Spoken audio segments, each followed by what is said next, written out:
સોમવારના વ્રતની શરૂઆત પવિત્ર શ્રાવણ માસના પ્રથમ સોમવારથી થાય છે. વ્રત કરનારે દર સોમવારે મહાદેવજીના મંદિરે જઈ પૂજા કરવી જોઈએ, એકટાણું કરવું અને મહાદેવજીની આ કથા વાર્તા સાંભળવી. આ કથા વાર્તા સાંભળતી વખતે જય મહાદેવ મંત્રનો જાપ કરવો. તો ચાલો મિત્રો, આપણે 16 સોમવારની વ્રતની વાર્તા સાંભળીએ. ઈશ્વર અને પાર્વતી એક શિવાલયમાં આવી આનંદ ખાતર સોગટાબાજી રમી રહ્યા હતા. બાજીમાં તો હાર જીત હોય, કોઈ જીતે તો કોઈ હારે. હવે હાર જીતનો ન્યાય કોની પાસે કરાવવો? એવામાં પૂજારી તપોધન બ્રાહ્મણ ત્યાં આવીને રમત જોવા લાગ્યો. બાજીની રમઝટ ચાલી રહી હતી. ત્યાં તો બાજી પૂરી થતાં પાર્વતીજી બોલી ઉઠ્યા કે કહો વિપ્રદેવ, કોણ જીત્યું? ભગવાન જીત્યા, બ્રાહ્મણે કહ્યું. પછીની ચારે બાજીઓમાં પણ બ્રાહ્મણે ભગવાનની જીત જણાવી. ત્યારે પાર્વતીજી તેના પર ક્રોધે ભરાયા, કારણ કે ચારે વખત બ્રાહ્મણ જૂઠું બોલ્યો હતો. પાર્વતીજીએ બ્રાહ્મણને શ્રાપ આપ્યો, તારા જૂઠાણાનો બદલો એ છે કે તારા શરીરે કોઢ નીકળશે. તરત જ બ્રાહ્મણ કોઢિયો બની ગયો. તેણે પોતાને શાપ મુક્ત કરવા બંનેને આજીજી કરી, પણ તે વ્યર્થ ગઈ. બ્રાહ્મણ તો રડતો રડતો ત્યાંથી ચાલી નીકળ્યો. તે થોડે દૂર ગયો હશે ને એક રાતી ગાય મળી. ગાય કહે કે વિપ્રદેવ, રડતા રડતા કઈ તરફ જાઓ છો? કોઢિયા બ્રાહ્મણે પાર્વતીજીના શ્રાપની વાત કરી અને કહ્યું કે મારા પાપનું ફળ મને મળ્યું છે, એટલે પાપનું નિવારણ કરવા જઈ રહ્યો છું. તો ગાય બોલી કે હું પણ દુઃખી થઈ છું. મારા આંચળ ફાટું થઈ ગયા છે, પણ કોઈ દૂધ દોહતું નથી, તેમજ વાછરડા પણ ધાવતા નથી. માટે મને જે પાપ નડતા હોય તેનું નિવારણ પૂછતા આવજો. આગળ જતાં બ્રાહ્મણને બદામી રંગનો ઘોડો મળ્યો. બ્રાહ્મણે તેની પીઠ થાબડી. ત્યાં તો તે બોલી ઉઠ્યો કે હે વિપ્રદેવ, હું રૂપાળો છું, છતાં મારા પર કોઈ સવારી કરવાની વાત જ નથી કરતું. માટે તમે મારા પાપનું નિવારણ પૂછતા આવજો. થાકેલો બ્રાહ્મણ રસ્તામાં એક ઘટાદાર આંબાના ઝાડ નીચે થાક ઉતારવા બેઠો. તો આંબાએ કહ્યું કે હે વિપ્રદેવ, મારા ઉપર મજાની કેરીઓ લાગેલી છે, પણ કોઈ મારા ફળને તોડીને ખાતું નથી. કદાચ કોઈ ખાય છે તો તે મરી જાય છે. માટે તમે મારા પાપનું નિવારણ પૂછતા આવજો. આગળ જતાં એક તળાવ આવ્યું અને બ્રાહ્મણ પાણી પીવા તળાવમાં ઉતર્યો. તો અંદર રહેતો એક મગર પાણીની સપાટી ઉપર આવીને કહેવા લાગ્યો કે હે વિપ્રદેવ, હું પાણીમાં રહું છું તોય મારા દેહમાં બળતરા થાય છે, તો તમે મારા પાપનું નિવારણ પૂછતા આવજો. મગરને આશ્વાસન આપી બ્રાહ્મણ ચાલતો ચાલતો ગાઢ વનમાં આવ્યો. ત્યાં એક ઝાડ નીચે બેસી મહાદેવજીને પ્રસન્ન કરવા તેને તપ કર્યું. મહાદેવજીએ પ્રસન્ન થઈ તેની ઈચ્છા પૂર્ણ કરવા કહ્યું. તો બ્રાહ્મણ બોલ્યો કે હે ભગવાન, મને શ્રાપથી મુક્ત કરી મારા કોઢ મટાડી દો. મહાદેવજી કહે કે એક રસ્તો છે, તું પૂર્ણ ભાવથી 16 સોમવારનું વ્રત કરે તો તારો કોઢ મટી જશે. બ્રાહ્મણ કહે કે ભગવાન, હું વ્રત કરવા તૈયાર છું, મને બતાવો કે એ વ્રત કેવી રીતે થાય. મહાદેવજી બોલ્યા કે આ 16 સોમવારના વ્રતની શરૂઆત શ્રાવણ માસના પહેલા સોમવારથી થાય છે. સોમવારે વહેલા નાહી ધોઈને 4 દોરાને ભેગા કરી થોડા અંતરે એક કરીને 4 ગાંઠો વાળવાની. પછી તે દોરો ગળામાં પહેરી લેવાનો. ત્યારબાદ મહાદેવજીના દર્શન કરી આવવાના. વ્રત કરનારે દર સોમવારે એકટાણું કરવાનું. આમ શ્રાવણ માસના પહેલા સોમવારથી વ્રત કરતા કારતક માસમાં 16મો સોમવાર આવે ત્યારે 4.5 શેર લોટના લાડવા બનાવવાના. લોટમાં 1.25 શેર ઘી અને 1.25 શેર ગોળ નાખી લાડુ બનાવવા. જેટલા લાડુ બન્યા હોય એટલાના 4 ભાગ કરવા. તેમાંનો એક ભાગ મહાદેવજીના પૂજારીને, બીજો ભાગ રમતા બાળકોને, ત્રીજો ભાગ ગાયોના ગોવાળને અને ચોથા ભાગનો લાડુ વધ્યો હોય તો તેનો ભૂકો કરીને કીડિયારું પૂરવા. તેમ કરતાં પણ વધે તો તેને જમીનમાં દાટી દેવું. આવી રીતે વ્રતનું ઉજવણું કરવાનું. વ્રત કરનાર 16 સોમવાર સાચી શ્રદ્ધા રાખીને કરે તો તે રોગ મુક્ત થઈ જાય અને તેની કાયા કંચનવાણી થઈ જાય. કોઢિયો બ્રાહ્મણ ભગવાનને પગે લાગ્યો. પછી તેણે ગાયની વાત કરી અને તેના પાપનું નિવારણ જણાવવા કહ્યું. તો મહાદેવજી બોલ્યા કે આગલા ભવમાં એક ગાય સ્ત્રી હતી. તેણે ક્રોધમાં ધાવતા બાળકોને છૂટા પાડ્યા હતા. તે પાપનું ફળ તે ભોગવી રહી છે. તેનું નિવારણ એ છે કે તું એના આંચળમાંથી દૂધ કાઢીને દૂધ વડે મારી પૂજા કરજે, એટલે તેની બધી તકલીફ દૂર થઈ જશે. બ્રાહ્મણે હવે ઘોડાનું દુઃખ જણાવ્યું અને તો મહાદેવજી બોલ્યા કે પૂર્વજન્મમાં આ ઘોડો વણિક હતો.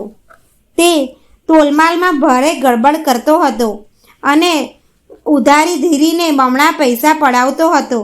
તેનું નિવારણ એ છે કે તું જઈને ઘોડા પર સવારી કરે તો તમામ કષ્ટો દૂર થાય. આંબાના પાપનું નિવારણ પૂછતા મહાદેવ બોલ્યા કે આગલા જન્મમાં એ લોભ્યો હતો. તેની પાસે ઘણો પૈસો હતો. તે પુણ્ય દાન કરવામાં સમજતો ન હતો. તેનું નિવારણ એ છે કે આંબાની નીચે ધન ભરેલા ચરુઓ દાટેલા છે. તે તું કાઢીને બધુંય ધન સત્કાર્યમાં વાપરજે, જેથી તેનું કષ્ટ દૂર થશે.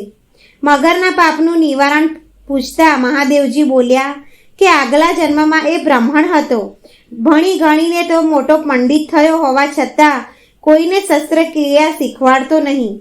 તેથી આ ભવે તે મગર બનીને પીડા ભોગવી રહ્યો છે. તેનું નિવારણ એ છે કે તું મારા પર ચડેલું બીલીપત્ર લઈને તેની આંખે અડાડજે, તેની બળતરા દૂર થઈ જશે. બધાયના પાપનું નિવારણ જાણી બ્રાહ્મણ મહાદેવજીને નમન કરી પાછો ફર્યો. રસ્તામાં પેલું તળાવ આવ્યું. મગર તેની વાટ જોતો પડ્યો હતો. બ્રાહ્મણે જોડીમાંથી બીલીપત્ર કાઢીને તેની આંખે અડાડ્યું. તે સાથે જ મગરના શરીરમાં ઠંડક થઈ ગઈ અને મોક્ષ મળી ગયો. આંબા આગળ થઈ બ્રાહ્મણે બધા ચરુ ખોદી કાઢ્યા.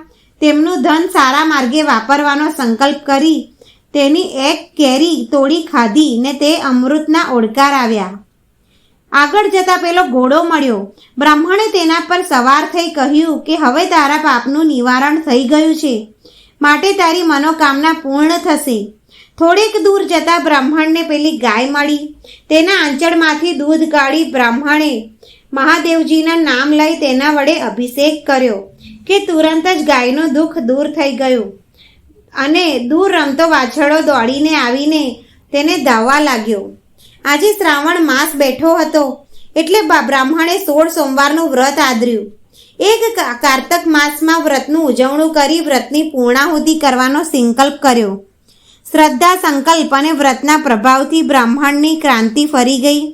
એ તો રાજકુમાર જેવો રૂપાળો દેખાવા લાગ્યો. આમ પાર્વતીજીના શ્રાપથી મુક્ત થયેલો બ્રાહ્મણ હર્ષ પામતો પોતાના ગામને પાદરે આવ્યો તો ત્યાં એક બાજુ મોટો મંડપ બાંધેલો હતો.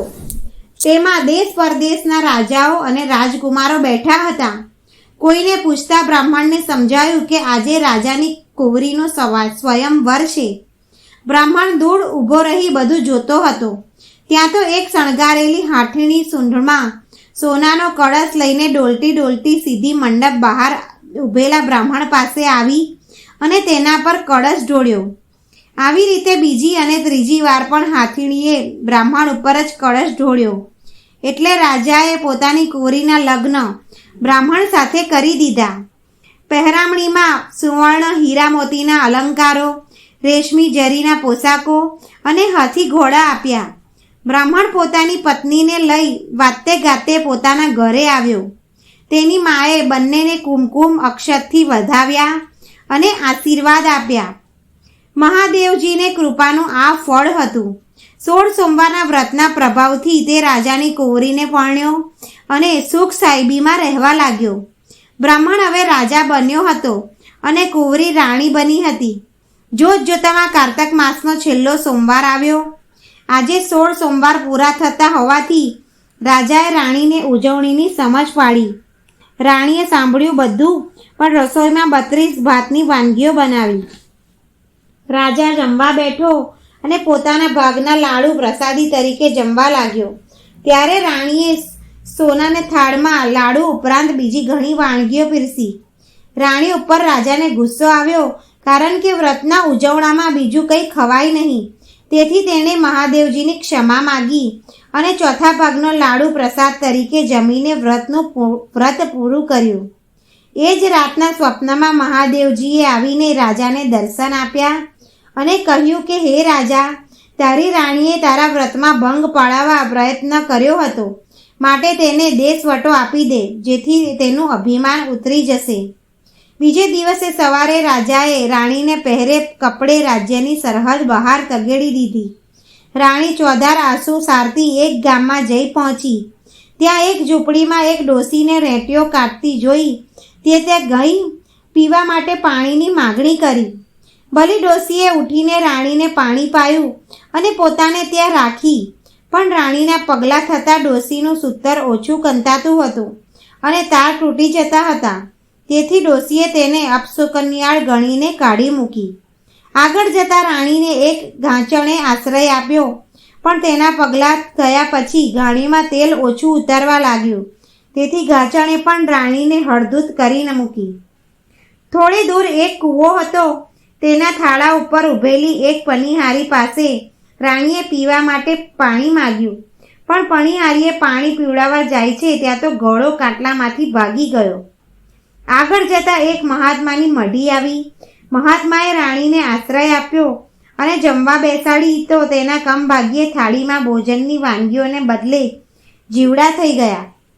મહાત્મા આનું કારણ શોધી સમજી ગયા કે તે રાણીને કહ્યું કે બેટી, તું મહાદેવજીનું આ વ્રત કર. રાણીએ ભૂલની ક્ષમા માગી અને વ્રત કરવા તૈયાર થઈ. એટલે મહાત્માએ તેને 16 સોમવારના વ્રતની બધી સમજણ પાડી. થોડા સમય પછી શ્રાવણ માસનો પહેલો સોમવાર આવ્યો. તે દિવસથી રાણીએ વ્રતની શરૂઆત કરી અને કારતક માસના છેલ્લા સોમવારે રાણીએ વ્રતનું ઉજવણું કર્યું. મહાદેવજી રાણી ઉપર પ્રસન્ન થયા અને તેને સુખી કરવા માટે રાજાને સ્વપ્નમાં દર્શન આપીને કહ્યું કે હે રાજન, તારી રાણી વનમાં તપ કરી રહી છે, તેને તેડી લાવ. બીજે દિવસે સવારે રાજા રાણીને શોધવા નીકળી પડ્યો અને ફરતો ફરતો મહાત્માની મઢીએ આવ્યો. રાણી પોતાના પતિને ઓળખી હરખભેર ઉઠી અને મહાત્માને કહેવા લાગી કે પિતાજી, આ મારા પતિદેવ પધાર્યા છે, તો તમે મને એમની સાથે જવાની રજા આપો. મહાત્માએ રજા આપી અને મંત્રેલા જળથી ભરેલી એક જારી આપી કે બેટી, કોઈને ગમે તેવું દુઃખ હશે તે આ જળથી દૂર થશે. મહાત્માને નમન કરીને રાજા રાણી ચાલી નીકળ્યા. રસ્તામાં પનિહારી ફૂટેલા ગળા સાથે બેઠી હતી. તેની આંખમાં આંસુ વહી રહ્યા હતા. રાણીએ મંત્રેલા જળથી તેનો ગળો આખો કરી આપ્યો અને કહ્યું કે બહેન, આ બધો મહાદેવજીના વ્રતનો પ્રભાવ છે. વ્રત કરનાર સર્વ વાતે સુખી થાય છે. આગળ જતાં ગાચરની ગાણીમાંથી તેલ નીકળતું ન હતું. તેથી રાણીએ ગાણી ઉપર પવિત્ર જળનો છંટકાવ કર્યો એટલે તે સડસડાટ ચાલવા લાગી. જતાં જતાં રાણીએ તેને મહાદેવજીના વ્રતનો પ્રભાવ સમજાવ્યો. હવે રાજા રાણી રેંટિયો કાંતતી ડોશીની ઝૂંપડીમાં આવ્યા. ડોશી કાંતતી હતી, પણ વારે વારે તાર તૂટી જતા હતા, તેથી રડતી હતી. રાણીએ રેંટિયા ઉપર પવિત્ર જળ છાંટ્યું અને ડોશીએ રેંટિયો ફેરવવા માંડ્યો તો આખાને લાંબા તાર નીકળવા લાગ્યા. ડોશીએ બંનેને આશીર્વાદ આપ્યા. આખરે રાજા રાણી મહેલે આવી પહોંચ્યા. રાણીએ આખા ગામને જમાડવાનો વિચાર કર્યો હતો.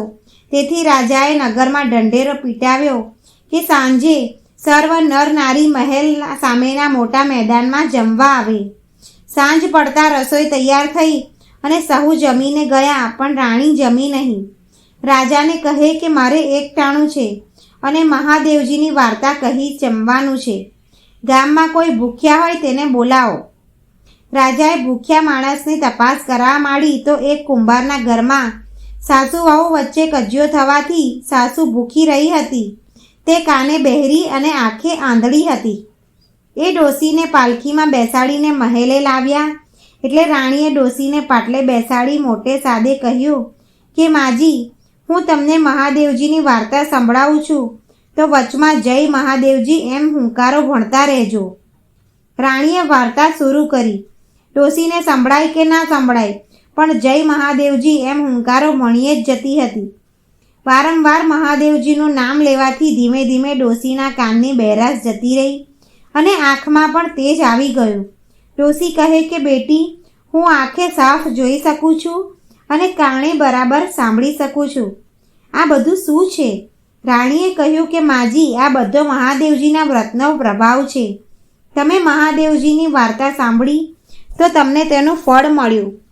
આ સાંભળી ડોશીને વ્રત કરવાની ઈચ્છા થઈ એટલે રાણીએ મહાદેવજીના 16 સોમવારના વ્રતની પૂરી સમજ પાડી અને ડોશી ઘરે ગયા. ડોશીને દેખતા સાંભળતા જોઈને છોકરો અને છોકરાની વહુ ખુશ થયા. બધા મહાદેવજીના વ્રતનો પ્રભાવ છે એમ જાણી તેમણે પણ 16 સોમવારનું વ્રત કરવાનો સંકલ્પ કર્યો. 1 વર્ષ બાદ રાણીએ સુંદર પુત્રને જન્મ આપ્યો.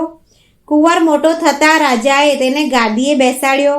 કુંવરે પણ ભાવથી મહાદેવજીની ભક્તિ કરવા માંડી અને તેને સુખરૂપ રાજ કર્યું. જો મિત્રો તમને આ વાર્તા પસંદ આવી હોય તો લાઈક કરો, શેર કરો અને ચેનલ પર નવા હોય તો સબસ્ક્રાઈબ જરૂર કરો.